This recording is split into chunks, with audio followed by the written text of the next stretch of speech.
Thank you all for joining us tonight for our first of a few in our series of computer science professional spotlight panels. And the point here is that we are asking professionals to kind of come in and talk with some of our K-12 computer science teachers, those who are working in the K-12 realm with computer science, whether I guess they're a teacher or administrator or leader in general, just to gain some new perspectives on computer science in general and what's going on in the real world, how we can make new connections with people and curricular content ideas beyond the K-12 spectrum. Introduce our guest tonight, Dr. Aman Yadav from MSU's, computing education at Michigan State University in educational psychology and educational technology. So we're excited. He's got some great experiences. I've seen Dr. Yadav in a number of different spaces with CSTA and doing a lot of different things with Michigan educators. So we're really happy to have him tonight. And I'm going to turn it over to Ron for our first question to Dr. Yadav. Okay, well, thanks again for being with us. We like to call the EPET, I don't know, do we call it EPAT? That just sounds better. Yeah. So again, thanks. One of the big questions beyond your biography that we had that we'd like people to know, like, where are you from? How'd you get interested in computer science? And how did you get to be where you are right now? Wow, that's a deep, how do I get to where I am now? That's a deep question. How far do we want to go back? So I grew up in India, and like most Indian parents, when I was growing up, you had two options. You either had to be an engineer or a doctor, right? And I, as a vegetarian, I just couldn't, get on with the idea that, I might cut, animals and stuff. I'm like, nope, I'm not going to do that in biology. So in 11th and 12th grade, we had the option to either take computer science or take biology. I took computer science, right? So that got me interested in computer science, and both during my undergraduate experience in electrical engineering and then coming to Michigan State to get my master's in electrical engineering, I took a lot of computer science courses, right? So I was mostly on the software side of the electrical engineering part, not much interest in the hardware side. So that got me interested in computer science more broadly. And while I was doing my master's at Michigan State in electrical engineering, I got employed as a research assistant on a project to develop an online environment for video cases that educators can go and look at exemplary literacy instructional practices. And just as a result of that, I got interested in, how do teachers use technology, right? So we are developing this technology. How do pre-service teachers and teachers use it, right? So that got me interested in pursuing a PhD program in educational psychology and educational technology, EPAT. And after I finished that, I went to Purdue University, where I really started to bring my computer science background, the technical background, with educational research by collaborating with faculty in the computer science department at Purdue. So that's my background. Okay, great. Thanks. I think you covered some of the stuff that Sarah's going to ask you. She might modify the question a little bit. Sorry, Sarah. I know I was going to ask you your origin story, but I think you kind of covered that. But I guess my question then, kind of building upon what you said, because you have such a wide range of experiences, what was it about the computer science area that just really drew you in, where you were like, I mean, obviously other than the vegetarian part, but what was like, this is where I want to go? Yeah. No, actually, that was my first computer science experience was in 8th grade in our school in India, when they first started offering computer science, computer classes. This was 1991 was when I was in 8th grade. And this was back in the day where we had to take our shoes off to enter the computer lab. I don't know if that was a thing here, but that was certainly a thing in India. As if like the dust from my shoes would, break down the machines. And that was the only air-conditioned room in the whole school, right? So it was nice to be in there, and like when it's 100 degrees in the summer, be in an air conditioned room. But that was my first experience with computer science. And even though it was called a computer class, we learned to program in BASIC and Pascal, right? So it wasn't just about using office productivity suites, right? We had, back in the day, we actually had to program the computers to use it for math, for example. And what I saw that using computer in a powerful way and making it do what you want it to do, right? Writing those programs was a powerful experience, right? So similar to like Seymour Papert, right, who invented Logo, talked about that when a child programs the computer, they gain a sense of mastery over a powerful machine, right? And they get to explore ideas using a computer in whatever discipline that they're using, right? So if even like combining math and art, right? When you are creating, this was when the screens didn't look like what they look like now, right? And you were using it for geometry.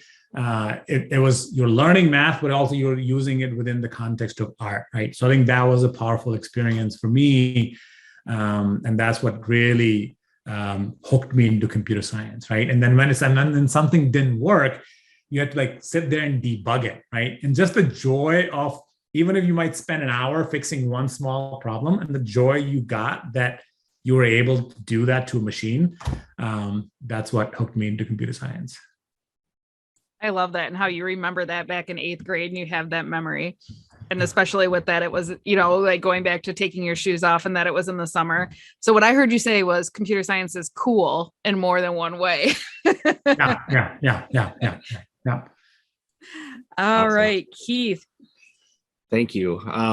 So I'm going to jump into things that maybe go into where you see computer science headed. But right now is, in your opinion, what are the most important issues surrounding computer science? Yeah, that's a good question. So the example that I gave, right? So even though we were using programming, we were not using programming for the sake of learning to program. We were using programming to accomplish other tasks, right? To math and art is the example that I gave, right? So clearly one aspect of computer science is learning to program. But I think broadly, one of the issues that we need to think about in computer science education is what the goals of computer science should be, especially the K-12 and the undergraduate level, right? Not just learning to program so you can go and get jobs in the tech industry, but it should also be how computer science influences our lives daily, right? We carry these machines in our hands, right? Kids use them, like my kids use them, but do they understand the implications of how those devices could be used to track their data, right? So when they're in social media, like how does that work? Like when they're looking or searching for something, how is it that if we shop something on Amazon, it makes recommendations for things that we should be, other things we should be buying, right? How does it happen that Netflix knows that this is a show we might like, right? So broader understandings of role of computer science in our lives, not only as a tool for productivity, creativity, and expressing our personal expression for personal expression. We also need to be preparing kids to be critical about the role of computer science and how it can be used in ways that are not very productive for our society. So I think that's something we need to start thinking about. Yeah, that's fantastic, and it seems like every year that landscape changes and becomes more complex, and teaching kids that those skills now goes a long ways to making a brighter future for us. Just to add to that, when learning in program is important, right? But what are we doing with that when we're learning to program? Like how are we using our skills to better society, right? So Sasha Costanza-Chock, her work focuses on design justice, talks about that often we focus on developing good coders, right? But rarely do we talk about coders being good citizens. So I think that's the shift that needs to happen in computer science, that we're preparing our coders to be good citizens. There's a study that came out last year that showed that after 4 years of degree, computer science majors after 4 years were the least likely to believe that their job involved betterment of society, right? Least of any major, right? That their job is not to contribute to society in positive, good ways and be a good citizen. That's hugely problematic. And I think it's primarily driven by how we've been teaching computer science to focus on technical skills and not focusing on ethical aspects and then the social implications for computer science. So just to push programming in computer science for the sake of pushing programming in computer science is not going to lead to a better, just world. We need to rethink how we teach computer science. What a great point. Thank you. I'm going to pass it over to Ron. Okay, I'm glad you didn't use the words that I would use, but I like you touched on the ethical side of things and what we see in a lot of applications, what you just mentioned about how many coders don't feel like they're fully part of something when we think about dark patterns that we see in some applications out there, or a lot of AI and algorithms that drive engagement at the expense of people's mental health. I mean, I think we probably all know that 3-minute long video system that does that to people right now. There's a lot of considerations out there, right? Or like when Facebook decides to manipulate your feed just so they can study your emotions without any consideration for what it's actually doing to people. Or when Volkswagen decides they can install a software system that cheats the EPA in terms of emission, right? That is somebody at some point, some software developer thought it was okay to cheat the EPA system that contributes to more harmful gases in our atmosphere, or playing with emotions like Facebook did. Right. That's pretty wild stuff when you really think about it. And I like that point about making sure that our kids have an understanding that the technology used just isn't an appliance. You know, there's a whole lot underneath there that does that. So, yep. So what would you say would be one of the biggest misconceptions about computer science careers? Yeah, I think the biggest misconception is that computer science is about being a programmer and then developing software or games and going and working in the tech industry, right? I think we've already touched upon this, that computer science is so much bigger than that, right? It's going beyond just working for a tech company. Computer science is used in all sorts of disciplines, right? So we've been doing some work with middle school art teachers, social studies, and ELA teachers to bring computer science into their curriculum.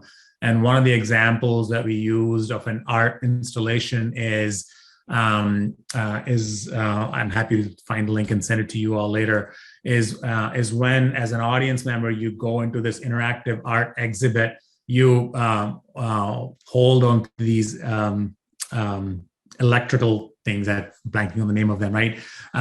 And the lights and the music syncs with your heartbeat, right? So it's reading your heartbeat, and the lights light up, and and the music plays. So, and that's different for everybody, right? So there's an artist who's using a programming within the context of an interactive art exhibition, right? Another art example is, like, in terms of creativity, is there's a type of music called stochastic music, right? Which uses probability to assign the composition of orchestra and notes to particular instruments, right? I'm again, like, forgetful professor here. I'm blanking the name of the artist who learned to program to speed up the stochastic probability calculations to decide what the orchestra was going to play, right? Because by hand, it was taking too long. So Ioannis Xenakis was the name of the artist, right? So he used programming for the composition of orchestra and the notes assigned to different instruments, right? So again, another example of how programming is being used for creative purposes, right? So I think that's the misconception that young people have, that, oh, I'm not interested in just going and working for a tech company and you being a programmer, right? I think we need to sell computer science and its role in our society and in different disciplines more broadly, right? That it can be used as a tool for kids to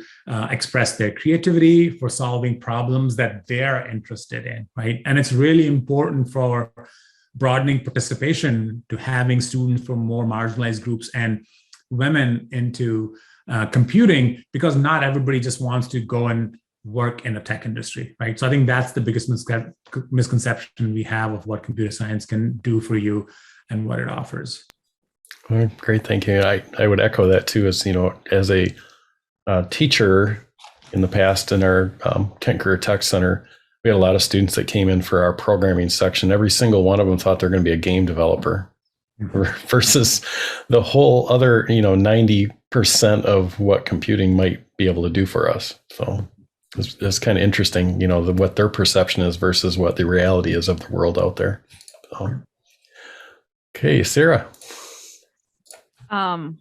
And I love how you touched on that too. I feel like usually in groups, I'm the minority. And as I'm looking at all the squares and names up here, I was like, I love seeing how many females we have in this group here today listening, and how sometimes that's an underrepresented population. And I personally am passionate about computer science. I mean, I have a degree in it, and I hope that I can pass that love for it on to students. And it just made, as you were talking, it made me think, and for the group here, I've had the awesome opportunity to work with Aman before, and he had several activities that he did with our group. And I think there was very few of us who really understood what computer science was. And he did an amazing job of articulating to our group really what computer science is. And I don't even know if he ever said computer science in his explanation. And it was just like, I think like the light bulbs went on for everyone. And one example that I'm thinking of is in particular is because I know we have ed techies in this group, we've been to McCall, we've been to Detroit, we've been on that people mover. And Aman had, I know he knows what I'm talking about. He had this great example of how to, I think it was find the best route. I can't remember exactly what it was. And I think that's when for a lot of people was like, I get that computer science is more than just numbers. It's more than just coding. But I would love for you to share more really about really how does computer science apply to not just our group of educators here, but to everyone? Like, how is this relevant to teachers? How is it relevant to students and how they see that in their everyday life? Yeah, I'd forgotten that activity example because, last 2 years, like we haven't had many opportunities to do PDs, and I miss being in spaces with teachers, right? Because I learn from them about like what's the relevance of how should we be thinking about computer science, right?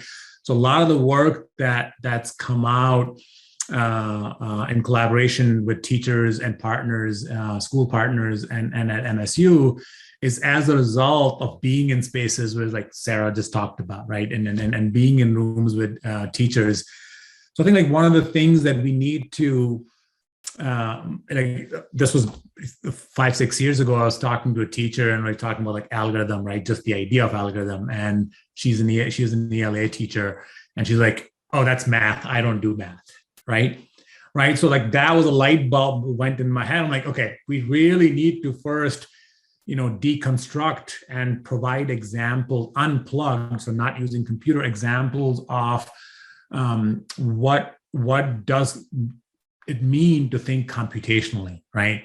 We all follow directions, we all follow recipes, we all give directions, right? Write recipes, that's an algorithm, right? So how do we connect these computational thinking ideas to where teachers are at, right? And once they see those connections, without talking about computer science, we can then, right, start to bring more computationally rich experiences, right, using Scratch or programming environments, right? But we can't start there, right?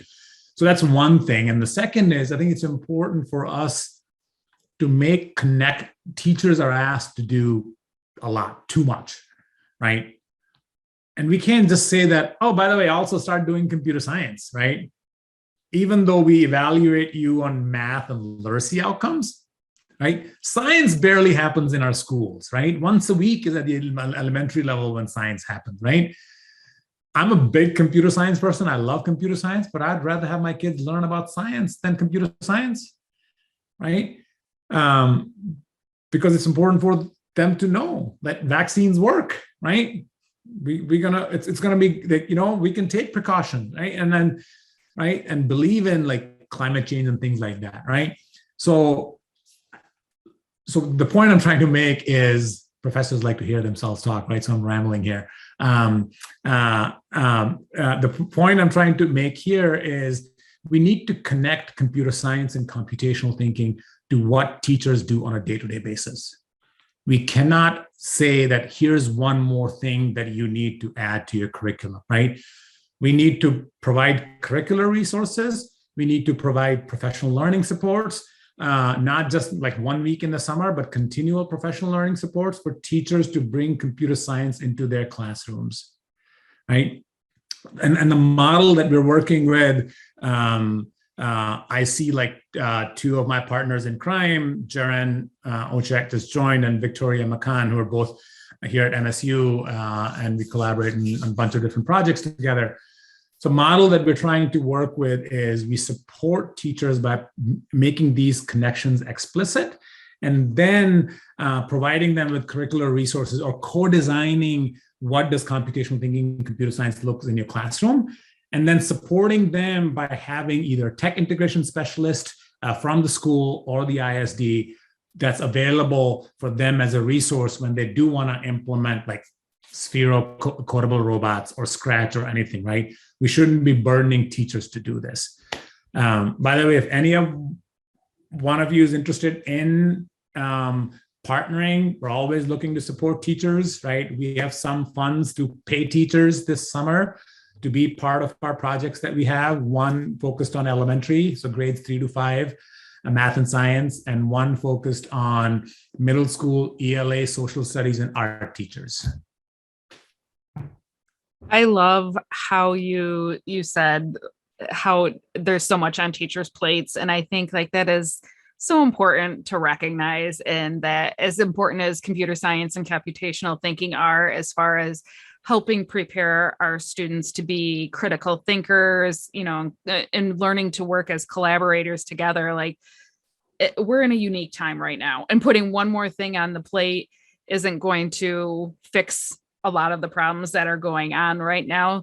And by providing those resources and having those integrations is huge. I love when you said something about that. Nicole flipped her camera on and I saw I saw that and I was like, I know, like, and that's so true. And I feel like we're kind of at that point where we're starting to turn and having more people enter the conversation.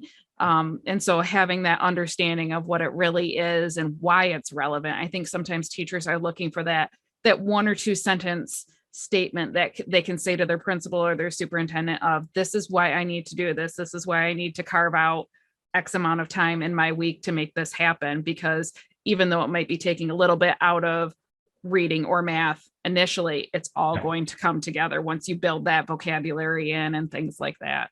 Yeah. And I think like one positive aspect of the pandemic has been that teachers are much more, at least the teachers that I've worked with and collaborated with, are more comfortable with using technology, right? Because they just had to do it, right? And then so as a result, they're not afraid of technology, and we can build on that, right? So now, how do we shift from just using technology to deliver instruction to using technology as a creative tool in our classroom for our kids, right? I think that's the shift that we can do. Absolutely. Thank you. Awesome. Before I ask my next question here, Aman, could you, not that this is an advertisement, but could you share a little bit more about the programs that you do with your 3-5 folks and your middle school folks? Yeah, so the 3-5 project is ct4edu.org, and I saw that it's the link is in the bio there. I'll try to link here too. So this initially the project started thanks to funding from National Science Foundation in collaboration with Oakland schools on the east side of the state to bring computational thinking practices and tools to support teachers in their math and science instruction, right? So the workshop that Sarah mentioned earlier, our model is we start with,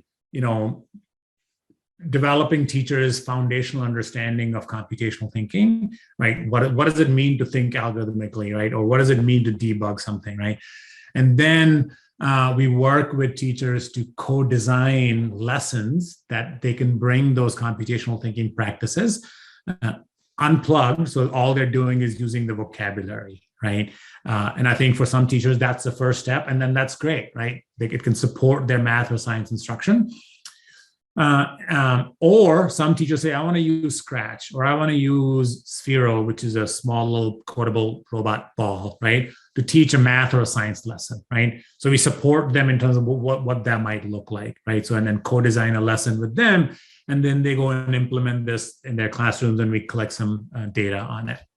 So that's our elementary 3 to 5 project. The middle school project is called Integrated Computational Thinking, which is focused on ELA, social studies, and arts at the middle school level, and doing the same thing, like supporting teachers to build some foundational competencies and CT knowledge. Like, again, right, what do algorithms, what's abstraction, what's patterns and data, right? So we're using some generic activities. And then we transition into, okay, what does this look like within social studies? Like, give you some examples of social studies, ELA, and art, and then working with them to co-develop and co-design lessons that they can implement in their classroom. The Integrated Computational Thinking project, we are going to launch micro-credentials. So after teachers have gone through our PD and have submitted evidence of their lessons planning and lesson facilitating in the classroom, they'll get a micro-credential in computational thinking for art, ELA, or social studies, right? So I think that's the extra step in that.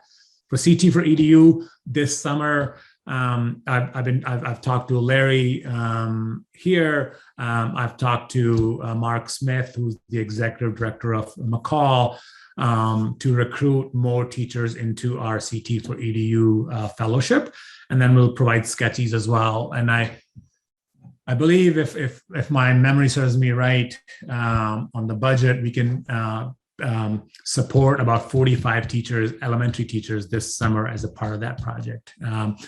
And given that we're expanding beyond Oakland schools for that project, those teachers could come from anywhere, from any part. But one of the, not a condition, I think we can certainly evaluate on a case-to-case by case basis, that we would like, if a teacher is joining that project, we would want them to bring a tech integration specialist or a STEAM teacher from their school or their district with them. So we know they have support, the tech support to bring, Scratch or programming environments into to support their math and science instruction.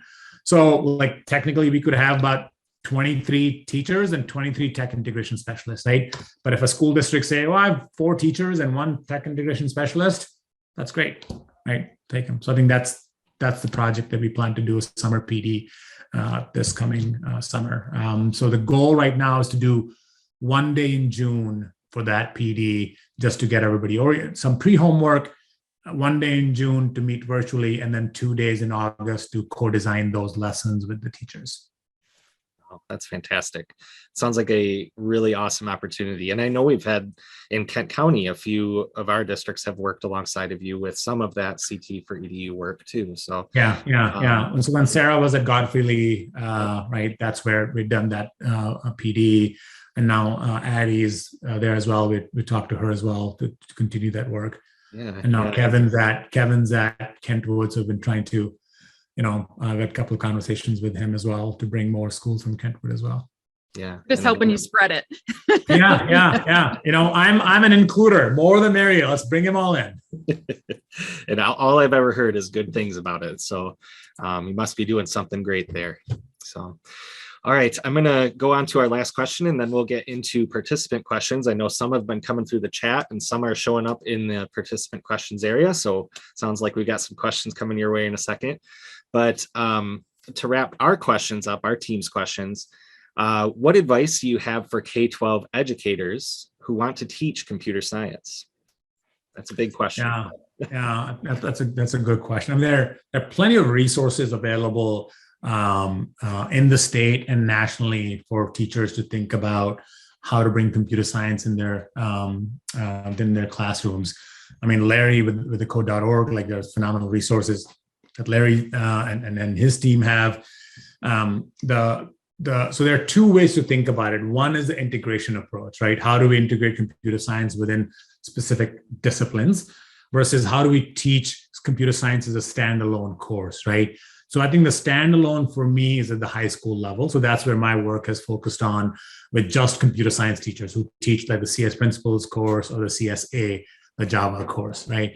So I think like there are plenty of professional development opportunities that teachers have to do that. We had a project that ended funding that has a number of resources for teachers who want to learn more beyond just the PD that they receive through code.org or Project Lead the Way. It's called pdforcs.org. That's for high school teachers. They can go and look at what are the common misconceptions students face when they teach variables, right? So there are a bunch of resources there that high school computer science teachers can look at.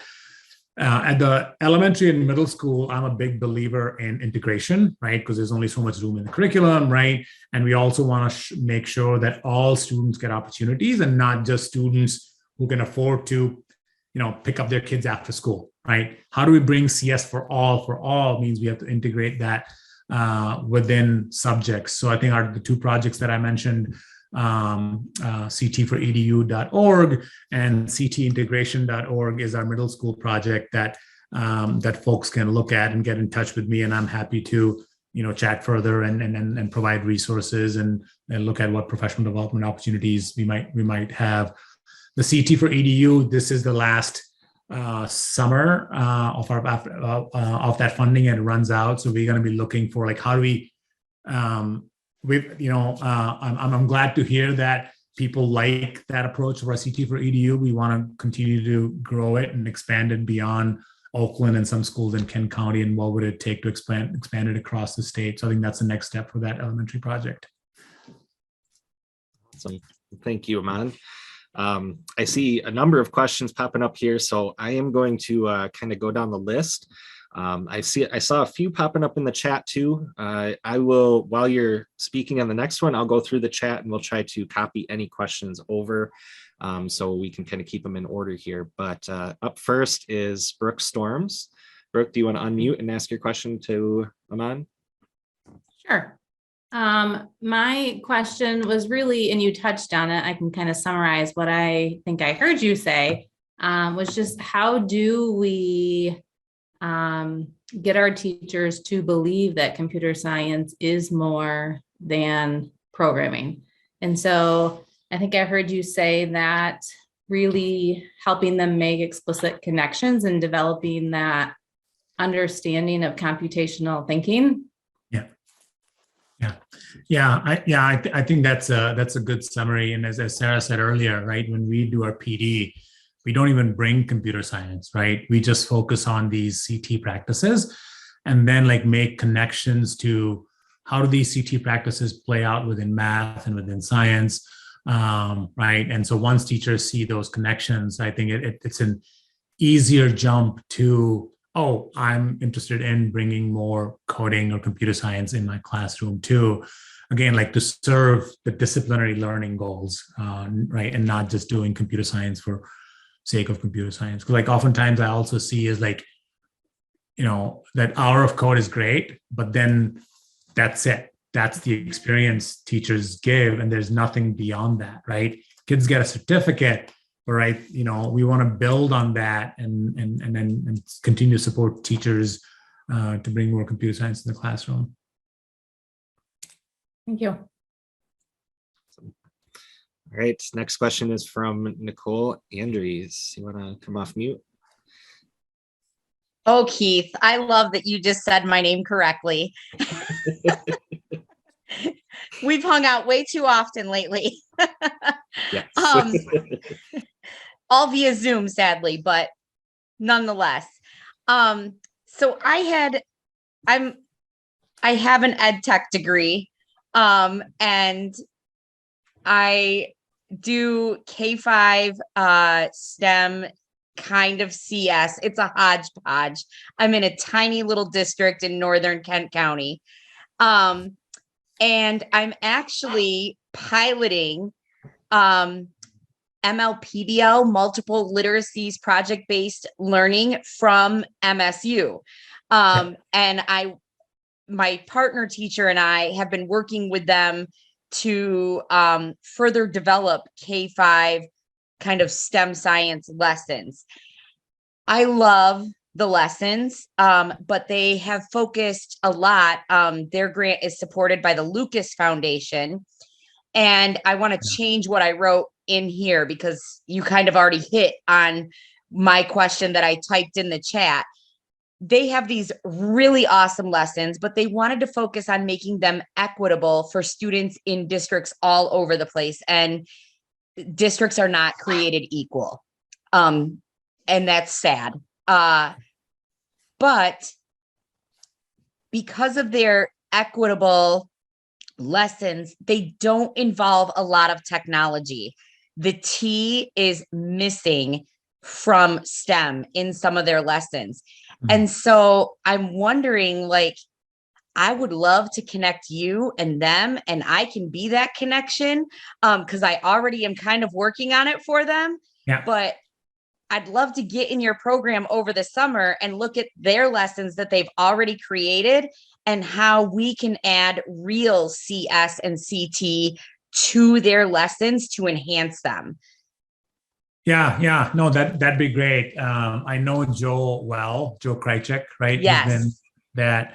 And actually the Create for STEM is the center that starting in the fall of 2022, I'll be the Associate Director of Computing Education in Create for STEM, right? So I think, I'd love to continue this conversation, but if you want to, connect, because I'm not sure who the point person on MLPBL is, but if you want to connect us, you, me, and whoever that person is, and then, certainly I'll talk to Joe when I'm in more of a formal role too, and thinking about how CT intersects with the MLPBL curriculum. Yeah, absolutely. Yeah. Would love that. Thank you. Yeah. And Nicole, if you need to just for us to come and do a PD this spring, if you have a PD day, Sarah, no, we're happy to take our show on the road, or anybody, right? We're happy to do that, or join virtually if COVID's still messing up our lives. Great. Thank you. Yeah. Awesome.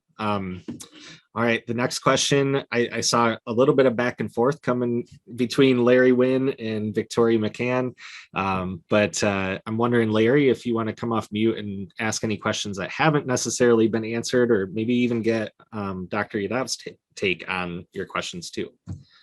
Yeah, and so my question mostly revolved around with the idea of elementary teachers trying to integrate CS within the core subjects. It's do you start with the math lesson and put CS into it, or do you start with the CS lesson and put math into it, or do you start from the ground up and wipe everything and create something that's truly blended together? And I think a lot of this comes from there's just not a lot of resources that truly blend this integration, and so it's how do you do this? And so I was just curious to know more about it. I'll let Victoria respond to that. Okay, thank you. I didn't know whether I should just talk about it on the chat. But hi, everybody. I'm working with Aman this year, which is great. And I wanted just to put my personal spin on it. So I'm from New Zealand, and in 2020, it's been compulsory for every teacher to integrate computational thinking. It's there's no assessment. They haven't thought that far. The government haven't thought that far. But and for the last 3.5 years, I've been running professional development with teachers all around New Zealand. And you've really tapped into it, Larry. That is the biggest question. So I sort of did it in 3 ways. So the first step was having teachers understand what computational thinking is, then actually having them practice some activities solely like computational thinking, and then actually co-constructing what that might look like in their class, and in particular, who their students were.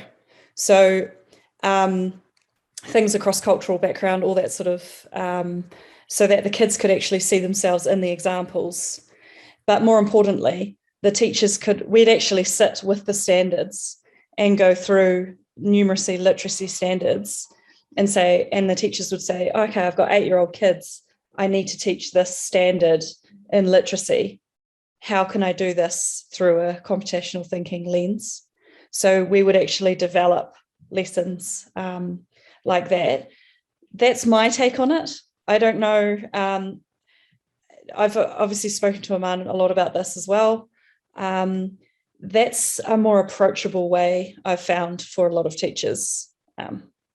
I hope that helps. And that's the co-design is exactly that approach, right? That Victoria just described.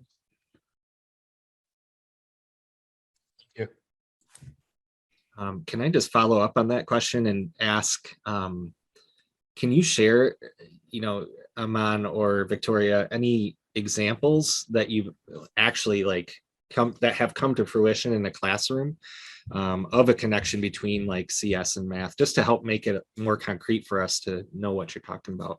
Yeah, we have, Victoria and I have been, as of yesterday, started thinking about math, Michigan standards and CT connections and science standards, right? So this is it's in the press right now, right?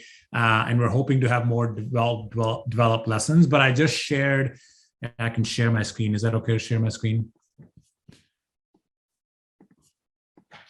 Hi, kids. Yep, you're all set to share. Okay.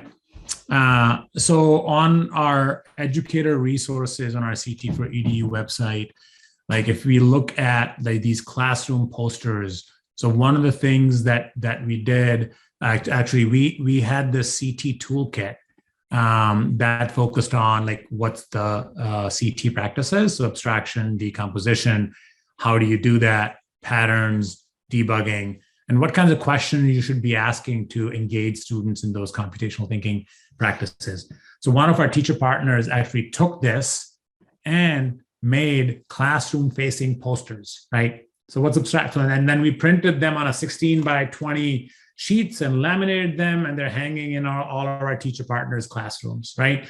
And so what's abstraction? Which is basically traveling from point A to point B, right? We don't need all this, the satellite view map. We can have a map view, right? So as a map is an abstraction of that satellite view. That's an idea of abstraction. How do you engage in abstraction? So these posters hanging out in the classroom can help teachers and students think about engaging in those CT practices. We also have these lesson screener and lesson planning tool that teachers can use to see where CT exists in their lesson. But these are grade 3 and grade 4 examples. For example, the array exploration with Scratch is more of a plugged example that shows here's the teacher version, right? So, they can share their screen using, let's see, I'll copy this. So I can go and see inside this, right? Okay, if I have this 4x2, what kind of array am I going to, and so we had custom blocks, right, that we created. Those are hidden away somewhere here, but kids don't see them because it's zoomed in, right? So let's say, oh, like what happens when I run this? Oh, we get a 4x2 array, right? Right. So again, like using code to learn about mathematics and also thinking about loops, right? So the teacher could leave these blank and say, all right, what would I need to do to get a 5x3 array, right? So then kids have to think about how many apples would I get, right? The stamps, right? So just go 5x3, and then you clearly get a 5x3 array, right? So I think like that's some concrete lessons that we have that our teachers in our project have implemented, right? So you'll see if you just go to the Educator Resources on our CT for EDU website, we got some other lesson examples too. That is fantastic. I've seen those things floating around some of our districts, those posters hanging up on the walls. So it's definitely infiltrating our area. And maybe while we have participants thinking here, I guess I'd just like to reach out and ask Aman's team who's joined him here. What was your CS moment for you? What was that thing that grabbed you that made you want to go into that and continue working and researching in that? For me, it was a very embodied experience for the learners. So actually, we think of programming as an abstract action because students need to work on it thinking in a different way. But I realized that it's an embodied experience. It's out there. It's in their environment. And students learn it through imitating it. So this is what was interesting for me. And I started from there. As I mentioned, in New Zealand, it's compulsory. I did my master's in digital education and I set up a makerspace, like a public makerspace, and teachers would come and basically lament that they had no support, no awareness of what they were legally required to do. So I realized that needed to happen. And I was working full-time as a facilitator of professional development while starting my PhD and halfway through. So I focus on teachers teaching it, the efficacy behind and the relationship behind efficacy beliefs and computational thinking. Thank you so much for sharing that. I love hearing those stories. I think it just makes it kind of like, I'm sorry if I don't pronounce your name correctly, Jaron? Jaron? Yeah. how you had said it embodies us and it's all around us. And I think, and coming from your situation in Victoria where it's, it's compulsory, but like, how can we make this real in our world and part of us and start recognizing those? So thank you for sharing your stories. I appreciate that. It looks like we do have one more question, again from Larry. So Larry, if you want to jump on and ask your question, great. All right, so this question's for Aman. You can wave your magic wand. You can create anything that you would like to create in 5 to 10 years. Where would you like to see computer science in K-12 education? This is like my dream, right? And I'm sure Michigan STEM Network will play a large role in that, right? I would really like our different educational organizations across the state. So Michigan STEM Network, Michigan State University, McCall, the middle school principals, like superintendents associations, come together in the next year to make a commitment to growing computer science education, right? And like, I know you've been working a lot in this space, Larry, and then leading it, right? So I think, and then advocating to the governor and a state legislature to fund it, right? And not just be, yes, we're committed to computer science education. Because let's be honest, we need to, first of all, we need to pay teachers a heck of a lot more money than we currently do, educators in general, right? We need to make a commitment for professional learning for teachers across the board. in-service teachers, right? But I think we just cannot continue just at the in-service teachers level. All pre-service programs in the state also have to come together to make at least computational thinking part of their curriculum, right? We're not talking about certifying computer science teachers. We're talking about providing computational learning experiences for all pre-service teachers that graduate from Michigan State University, Michigan, Flint, like Dearborn, UM campuses, Western Michigan. The reasons I'm on a project now with the City University of New York, which has different colleges underneath, and they're making commitment for computational thinking within their teacher preparation program. And CUNY system is the largest producer of teachers in the country, right?